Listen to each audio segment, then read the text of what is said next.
Yeah. In our series Living the Dream, Tom Hepworth went along to meet him to find out more. Well, I'm in Selby, which is off the beaten track. It's the sort of place that people come to maybe just get away from it all. But I'm here to meet a man who's moved here for a particular reason.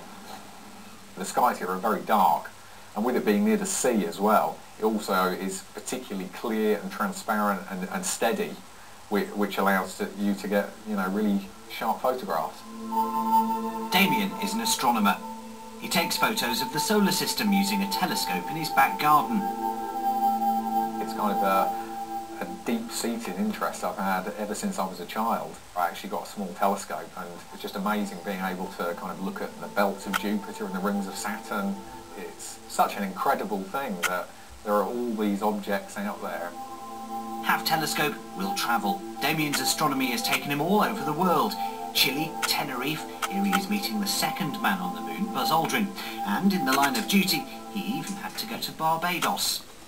It's kind of quite convenient in some ways that a warm tropical island is the ideal place to do this kind of photography that I do, in that whilst here at home it's quite rare to get a very good, clear, sharp night. Down there it's a very frequent occurrence. And the dedication paid off when he was crowned Astronomy Photographer of the Year. His winning photo of Jupiter is so detailed that you can even see the features on Jupiter's moons. It's now hanging in an exhibition at the Royal Observatory in Greenwich. Absolutely thrilling to win. There were so many good entries. That's one of the things that did strike me. There are a lot of people doing some great work out there. It's just fantastic for amateur astronomy as a whole to kind of get the recognition that it deserves.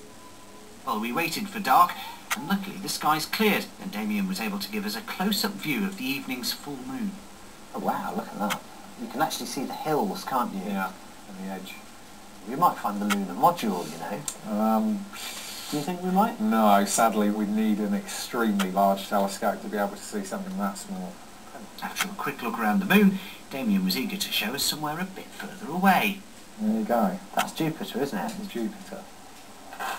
It looks as though it's shimmering. Is that just the atmosphere, or? That is due to atmospheric turbulence. So, knowing Jupiter well, yeah. What's the weather like on Jupiter at the moment? Stormy. And that's pretty much what it's always like. Yeah, it's an absolutely amazing planet, full of storms and coloured belts, and it's constantly changing as well, so it's dynamic. You are actually looking at another world out there in space, from your own back garden, and that's always quite a special feeling. A great guy, isn't he, with great photographs. And you can get involved in all things astronomical next week at events across our region, including